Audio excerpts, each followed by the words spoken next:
আল্লাহ আমার রব, এই রবি আমার সব। দামে দামে তুন মনে তারি অনুভব। তোমার দুনিয়াতে আমি যেদিকে তাকাই, অথই নিয়ামতে ডুবে আছি সবাই। পাক পাখালির গানে শুনি তসবি কলো রব, তসবি কলো রব। আল্লাহ আমার রব, এই রবি আমার সব। আসসালামু আলাইকুম প্রিয় দর্শক, আপনারা যারা দেশে আছেন প্রবাসে, সবাইকে জানাই অনেক অনেক প্রীতি ও শুভেচ্ছা। শুরু হলো এনটিভি আয়োজিত এবং লাভ হলো নিবেদিত অনুষ্ঠান আপনার জিজ্ঞাসা। আপনাদের সাথে আছি আমি জয়নুল আবেদিন আজাদ, আর আপনাদের মনে জাগা প্রশ্নের জিজ্ঞাসার জবাব দিচ্ছেন বিশিষ্ট আলেম ডক্টর মোহাম্মদ সাইফুল্লাহ। আসসালামু আলাইকুম ওরহমতুল্লাহি ওয়া বারাকাতুহু।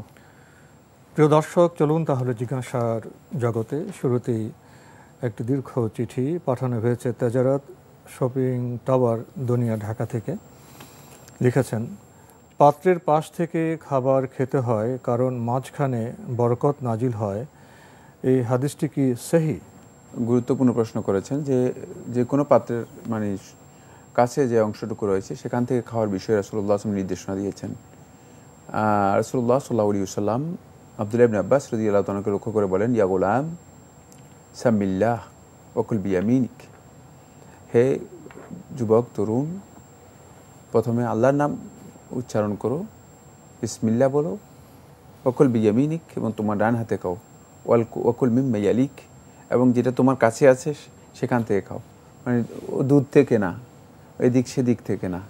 রাসূলুল্লাহ সাল্লাল্লাহু আলাইহি ওয়াসাল্লাম খাওয়ার ব্যাপারে যে নির্দেশনা দিয়েছেন সেটা হচ্ছে কাছের থেকে খাওয়া। হ্যাঁ, অন্য হাদিস, এটি যে হাদিসটা আপনি উল্লেখ করেছেন তিরমিজি তার সুনানের মধ্যে বর্ণনা করেছেন যে আল্লাহ রাব্বুল আলামিন এর বরকত মূলত খাবারের মাঝখানে অবতীর্ণ হয়ে থাকে। তাই বান্দাগণ খাবার পার্শ্ব থেকে খাবে, মাঝখান থেকে, ডান থেকে, বাম থেকে। এটাও খাওয়ার একটা সৌন্দর্য, আদব, শৃঙ্খলা। আপনি যদি একসাথে খেতে বসেন, একটা গ্রুপ যদি একসাথে খেতে বসে, তখন যদি একজনের হাত এদিকে দেয়, একজনের হাত ওইদিকে দেয়, তাহলে সেখানে একটা টানাটানির মতো হয়ে যাবে, বিশৃঙ্খলা হবে। যিনি যে অংশে বসেছেন সে অংশ থেকে তিনি তার কাছ থেকে টেনে টেনে খাবেন। এই জন্য আল্লাহ নবী সাল্লাল্লাহু আলাইহি ওয়াসাল্লাম এই আদবটুকু শিক্ষা দিয়েছেন। আর এই আদবের মধ্যে মূলত অনেক সৌন্দর্য এর মধ্যে রয়েছে, অনেক সৌন্দর্য এর মধ্যে রয়েছে। সেক্ষেত্রে এটা আদবের অন্তর্ভুক্ত। সেটা হচ্ছে এই, যদি যিনি কাছে একাধিক লোক যখন মুজতামাঈন একাধিক ব্যক্তি একসাথে বসে যেখানে খাওয়া হয় থাকে, সেখানে যদি দেখা যায় যে একজনের পাশে গোশ বা ভালো জিনিস নেই, তখন যাদের কাছে আছে তারা তাকে কি করবে? সহযোগিতা করবে। তাকে হয়তো গোশ অথবা মাছ অথবা তরকারি ইত্যাদি তাকে একটু তুলে দিবে। হ্যাঁ, একটু তুলে দিবে। কিন্তু একজন মনে করবে যে আমি যেহেতু গোশটা পেয়ে গেছি আর উনারা যেহেতু গোশ পায় নাই, তাহলে উনারা খালি খাবে আর আমি গোশটা খেয়ে ফেলি। এটা কিন্তু রাসূলুল্লাহ সাল্লাল্লাহু আলাইহি ওয়াসাল্লামের আদবের পরিপন্থী। খাবারের যে সমস্ত আদবগুলো রয়েছে তার মধ্যে এটা একটা। সেটা হলো যে খাবারের ক্ষেত্রে পরস্পর বন্টন, সহযোগিতা করা, খাবার যাতে করে সবাই এর মধ্যে শেয়ার করতে পারে। এই জন্য ইসলামী শরীয়তের মধ্যে শেয়ার করে খাওয়া, একসাথে খাওয়ার ব্যাপারে উদ্বুদ্ধ করা হয়েছে বরকতের জন্য। আর এই বরকতের বিষয়টি সহিহ হাদিস দ্বারা সাব্যস্ত হয়েছে। কেউ যদি বঞ্চিত না। জি, আমরা খুবই ছোট্ট অথচ গুরুত্বপূর্ণ বিষয় সম্পর্কে জানলাম। প্রিয় দর্শক লিখেছেন, কোরআন তেলাওয়াতের সময় ওয়াকফ গোফরানে থেমে কি বলে পুনরায় তেলাওয়াত শুরু করা উত্তম? একটা গুরুত্বপূর্ণ প্রশ্ন করেছেন। সেটা হচ্ছে কোরআনে কারীমের মধ্যে ওয়াকফ গুফরান নামে একটা ওয়াকফ এর ইঙ্গিত করা হয়েছে। এটি শুধুমাত্র পাকিস্তানি আর হিন্দুস্তানি মুসহাফের মধ্যে। আর মুসহাফুল মদিনা যে মুসহাফটুকু আমাদের কাছে আছে, অথবা বর্তমানে যেটা পাওয়া যায় মদিনা মুসহাফ, এই মদিনা মুসহাফের মধ্যে এই ওয়াকফ গুফরান নামে কোনো ওয়াকফের উল্লেখ নেই। 10টি জায়গাতে কোরআনে কারীমের এই ওয়াকফ গুফরানের কথা উল্লেখ রয়েছে। এটা হচ্ছে যেই সমস্ত জায়গায় আল্লাহ সুবহানাহু ওয়া তাআলা আল্লাহর বান্দাদেরকে আল্লাহ রাব্বুল আলামিনের কাছে ক্ষমা, মাগফিরাত কামনা করার জন্য আল্লাহ রাব্বুল আলামিন উদ্বুদ্ধ করেছেন, সেখানে ওয়াকফ গুফরানের কথা বলা হয়েছে। এই জায়গায় থেমে বান্দাগণ আল্লাহ তাআলার কাছে বখশিশ চাইবেন, ক্ষমা চাইবেন, বান্দাগণ আল্লাহ রাব্বুল আলামিনের কাছে মানে দোয়া করবেন যে আল্লাহ আমাকে ক্ষমা করে দাও, আল্লাহুম্মা গফিরলি। এমন এই জন্য মূলত একদল কারি সাহেব, এটা কারি সাহেবদের ইজতিহাদ, এটা মূলত রাসূলুল্লাহ সাল্লাল্লাহু আলাইহি ওয়াসাল্লামের মানে হাদিসের নির্দেশনা অনুযায়ী সাব্যস্ত হয়নি। এই ওয়াকফটা কারি সাহেবদের ইজতিহাদের মধ্যে ছিল, যেহেতু আল্লাহ নবী সাল্লাল্লাহু আলাইহি ওয়াসাল্লাম একটি হাদিসের মধ্যে এসেছে মা মিন আয়াতিন আমার আল্লাহু বিহা মিন রাহমাতিন ইল্লা তলাবা মিনহা, যে সমস্ত আয়াত রাসূল সাল্লাল্লাহু আলাইহি ওয়াসাল্লাম তেলাওয়াত করেছেন, যে সময় আয়াতের মধ্যে আল্লাহ সুবহানাহু ওয়া তাআলা রহমতের নির্দেশ দিয়েছেন, রাসূল সাল্লাল্লাহু আলাইহি ওয়াসাল্লাম সেখানে আল্লাহ তাআলার কাছে রহমত চেয়েছেন। যে সমস্ত মা মিন আয়াতিন, যে সমস্ত এমন কোনো আয়াত নেই যে আয়াতের মধ্যে আযাবের কথা বলা হয়েছে, রাসূল সাল্লাল্লাহু আলাইহি ওয়াসাল্লাম ইস্তাআযা মিনহা, সে আযাব থেকে আল্লাহ রাব্বুল আলামিনের কাছে আশ্রয় চেয়েছেন। সুতরাং এটি মানে রাসূলুল্লাহ সাল্লাল্লাহু আলাইহি ওয়াসাল্লাম কোরআন তিলাওয়াতের ক্ষেত্রে আল্লাহ নবী সাল্লাল্লাহু আলাইহি ওয়াসাল্লামের নির্দেশনা, যেহেতু আল্লাহর কালাম তিলাওয়াত করতেছে আর আল্লাহ রাব্বুল আলামিন উদ্বুদ্ধ করতেছে বান্দাদেরকে যে তুমি ক্ষমা প্রার্থনা করো আমার কাছে, আমি তোমাকে ক্ষমা করব, তাহলে সেক্ষেত্রে বান্দা আল্লাহ রাব্বুল আলামিনের কাছে ক্ষমা চাইতে পারে।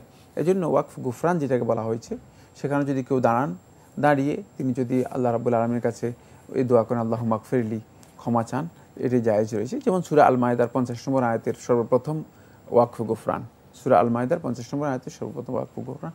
এভাবে কোরআনে কারীমের মধ্যে সর্বমোট 10টি জায়গায় ওয়াকফ গুফরানের কথা রয়েছে, কিন্তু মুসহাফুল মদিনাতে এটাকে ইন্ডিকেট করা হয়নি। সেখানে থেমে ক্ষমা চাওয়া যাবে, ক্ষমা চাইতে পারেন। আমরা জানলাম। প্রিয় দর্শক আরও লিখেছেন, মৃতরা সালামের জবাব দিতে পারে কি? দুনিয়ায় পরিচিত হলে চিনতে পারে কি? মৃত ব্যক্তিগণ সালামের জবাব দিতে পারেন না। সালামের জবাবের বিষয়টি মৃত ব্যক্তিদের জন্য সাব্যস্ত হয়নি, কোনো নস এর মাধ্যমে এটা আসেনি যে মৃত ব্যক্তিগণ সালামের জবাব দিতে পারেন। শুধুমাত্র আল্লাহ রাসূল সাল্লাল্লাহু আলাইহি ওয়াসাল্লামের ব্যাপারে ইমাম আবু দাউদ রাহিমাহুল্লাহ তাআলা তার সুনানের মধ্যে একটি সহিহ হাদিস বর্ণনা করেছেন, যে হাদিসের মধ্যে রাসূলুল্লাহ সাল্লাল্লাহু আলাইহি ওয়াসাল্লাম কথা বলেছেন, ফারাদ্দাল্লাহু আলাইয়া রূহি, আল্লাহ রাব্বুল আলামিন আমাকে আমার রূহ ফেরত দেন, ফারুদ্দু সালামা, আমি তার সালামের জবাব দেই, এরপর আমি তার সালামের জবাব দিই।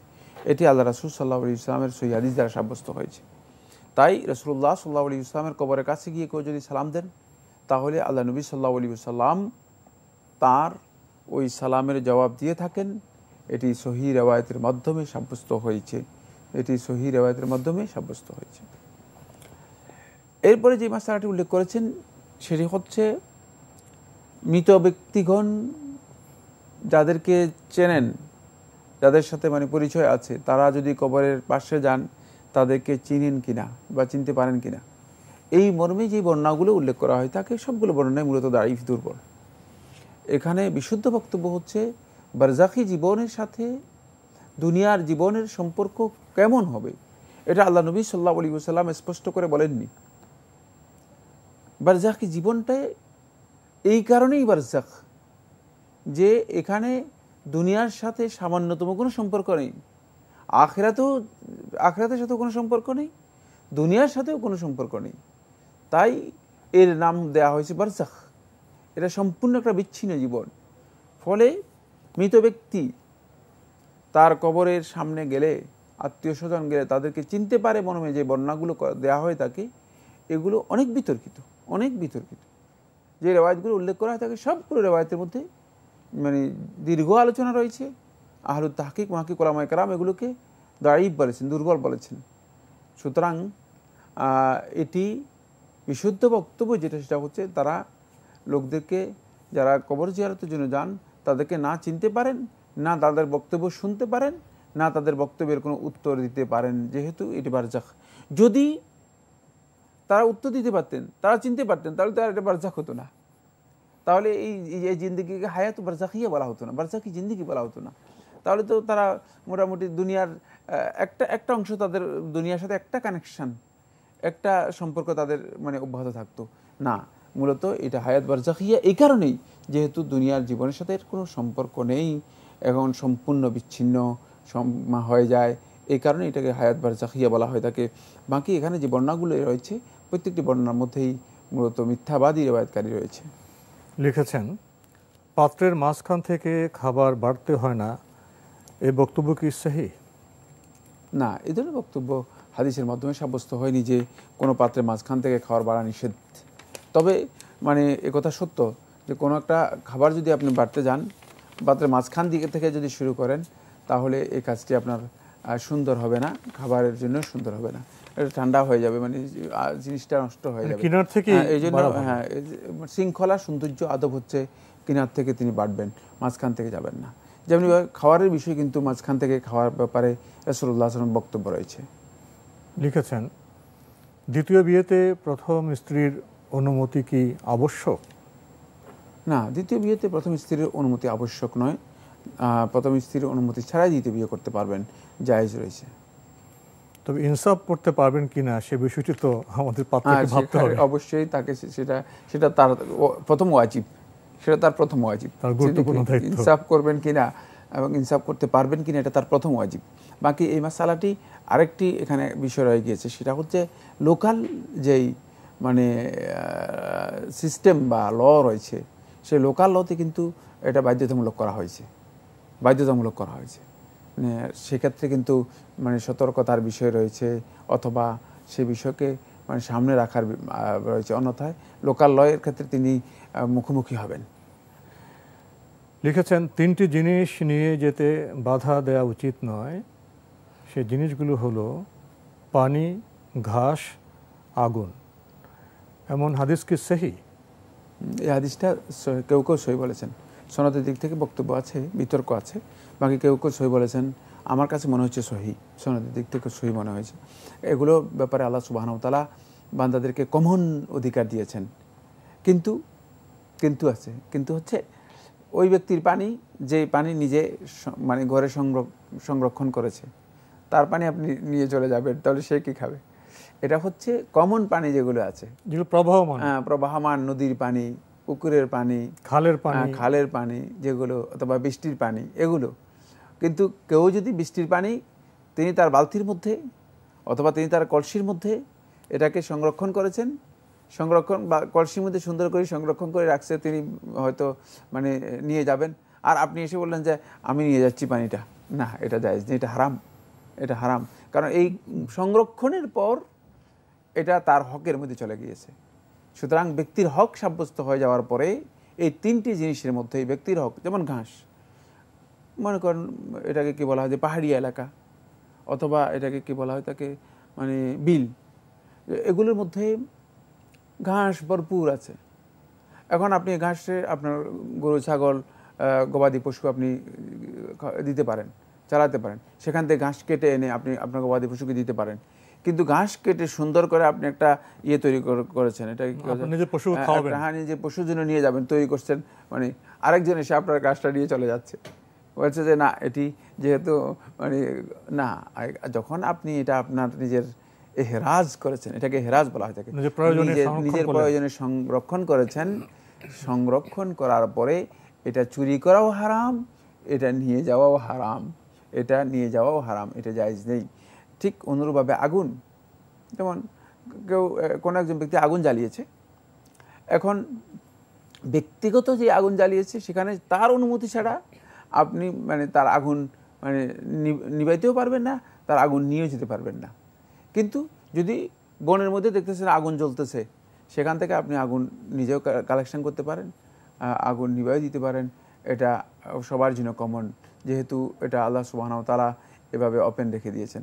তাই এই জিনিসগুলো মূলত মানুষ যাতে করে সামগ্রিকভাবে উপকৃত হয়, এই জন্য আল্লাহ সুবহানাহু ওয়া তাআলা কমন রেখেছেন। কিন্তু যখন মানুষের অধিকারের মধ্যে চলে আসবে, তখন এটা তার হক সাব্যস্ত হবে, সেক্ষেত্রে তার অনুমতি ছাড়া এটা নিতে পারবেন না।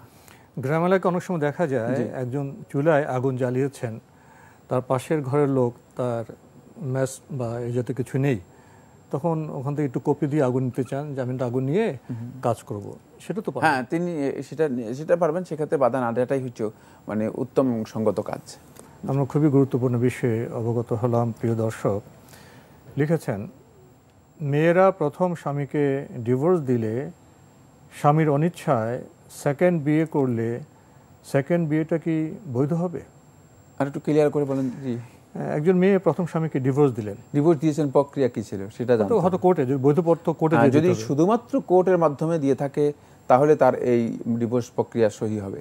আর ডিভোর্স হয়ে যাওয়ার পর তো স্বামীর তো আর কোনো অধিকার নেই, না, তখন তিনি দ্বিতীয় বিয়ে তো করতেই পারেন। হ্যাঁ, দ্বিতীয় বিয়ে করতে পারবেন, তার জন্য জায়েজ রয়েছে, কিন্তু স্বামীর কোনো অনুমতির প্রয়োজন নেই। ডিভোর্সের প্রক্রিয়া হতে হবে কোর্টের মাধ্যমে, সরাসরি কোর্টের মাধ্যমে ডিভোর্সের প্রক্রিয়া হবে, মানে মুখোমুখি বললে হবে না। না, এই ধরনের প্রক্রিয়া হবে না।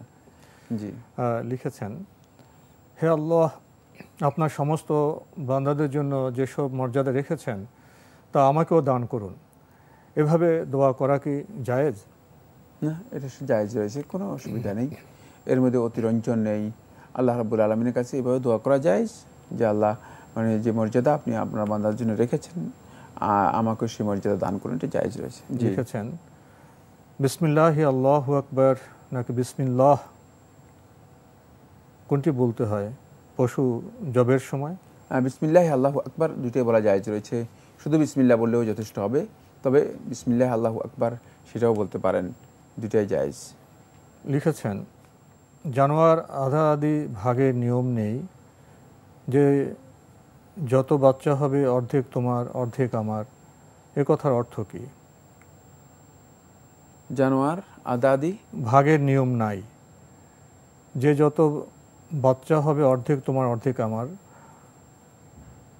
গ্রামে অনেক বেশি প্রচলন আছে, জি জি, যে কেউ টাকা দিল একটি জানোয়ার বা একটি গাভী কিনতে, গাভী কিনলো, জি, কেনার পর বললো তুমি পালো, আধা আধি আমার।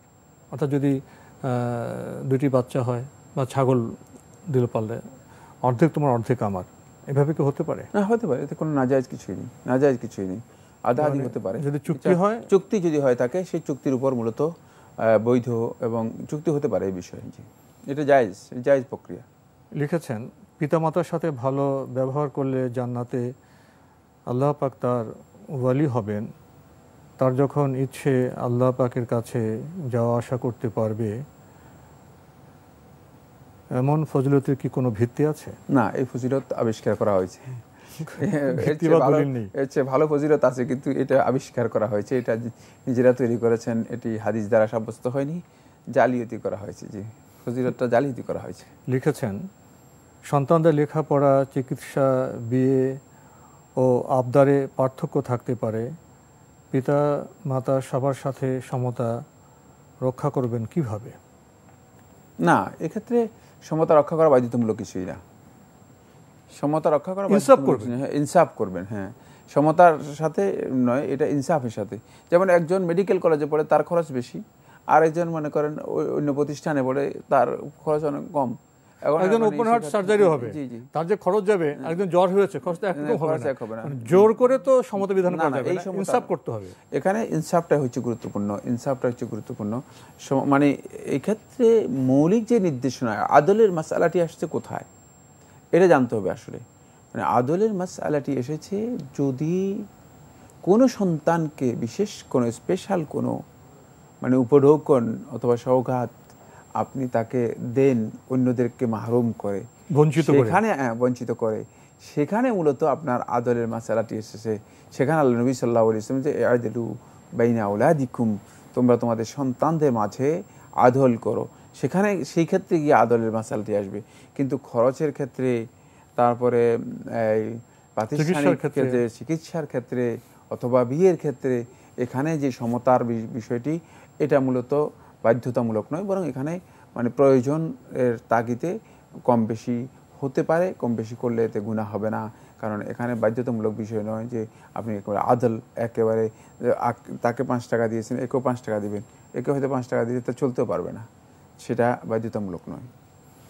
লিখেছেন, সালাতে সূরা ফাতিহার আগে কি আউযু বিল্লাহি মিনাশ শাইতানির রাজিম বলতে হয়? হ্যাঁ, সূরা ফাতিহার আগে আপনি আউযু বিল্লাহি মিনাশ শাইতানির রাজিম, তারপর বিসমিল্লাহির রহমানির রহিম এভাবে পড়ে সূরা ফাতিহা পড়বেন। আউযু বিল্লাহ পড়াটা সুন্নাহ।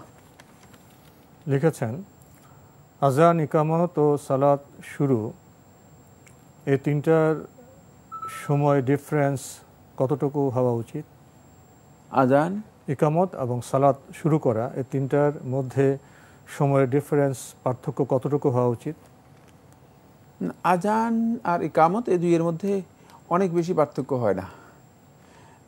ফজরের আযানের মধ্যে আর ইকামতের মধ্যে একটু পার্থক্য বেশি হয়।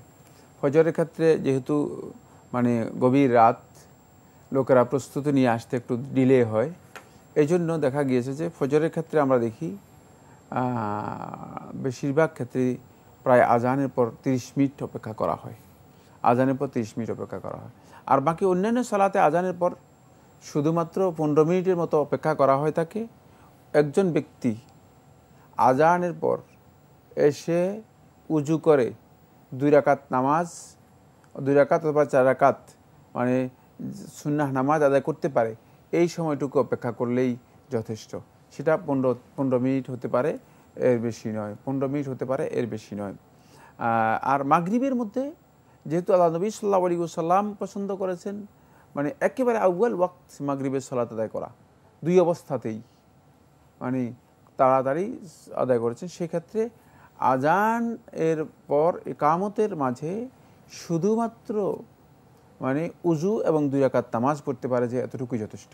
সেখানে সর্বোচ্চ 8 থেকে 9 মিনিট ডিলে করা হয় তাকে, এর বেশি নয়। এরপরে ইকামত হয়ে যায়। এবং এই সমস্ত সালাতের ক্ষেত্রে মূলত মানে অনেক বেশি ডিলে করার বিধান নেই। শুধুমাত্র নবী সাল্লাল্লাহু আলাইহি ওয়াসাল্লাম ওয়াক্তের ব্যাপারে তাখির করতে বলেছেন এশার সালাত, এশার সালাতের জন্য অনুমোদন দিয়েছেন নবী সাল্লাল্লাহু আলাইহি ওয়াসাল্লাম। একেবারে মানে নিসফুল লাইল, অর্ধরাত পর্যন্ত যদি কেউ ডিলে করার অনুমতি দেওয়া রয়েছে এশার সালাতের মধ্যে, বাকিগুলোর মধ্যে নয়। আর ইকামত থেকে মূলত সালাতের শুরু, এর মধ্যে কোনো ধরনের ডিলে নেই। এর মধ্যে শুধুমাত্র ইমাম সাহেব লোকদের কাতার সোজা করার জন্য নির্দেশনা দিবেন, তারপরে তিনি সালাত শুরু করে দেবেন। তো আজকে আমাদের এখানে শেষ করতে হচ্ছে। আপনাকে অনেক ধন্যবাদ। আপনাকে অনেক ধন্যবাদ। প্রিয় দর্শক, আমরা এতক্ষণ দেখছিলাম এনটিভি আয়োজিত এবং লাভেলো নিবেদিত অনুষ্ঠান আপনার জিজ্ঞাসা। আমাদের অনুষ্ঠান আপনারা এনটিভি অনলাইনেও দেখতে পারবেন, ভিজিট করুন www.ntvbd.com। এছাড়া ইউটিউবে এবং আমাদের ভেরিফাইড ফেসবুক পেজে অনুষ্ঠান দেখতে পারবেন। চিঠি লিখুন, প্রশ্ন পাঠান আমাদের ঠিকানায়। পরিচালক আপনার জিজ্ঞাসা, এনটিভি, বিএসসি ভবন, 7ম তলা, 102 কাজী নজরুল ইসলাম এভিনিউ, কারওয়ান বাজার, ঢাকা 1215। আপনারা ইমেলও করতে পারেন। আমাদের ইমেল অ্যাড্রেস আপনার জিজ্ঞাসা @ntvbd.com। প্রিয় দর্শক, মহান আল্লাহ আমাদের সবাইকে নিরাপদে রাখুন শান্তিতে। আসসালামু আলাইকুম। আল্লাহ আমার রব, এই রবি আমার সব, দামে দামে তুন মনে তারি অনুভব। আল্লাহ আমার রব, এই রবি আমার সব।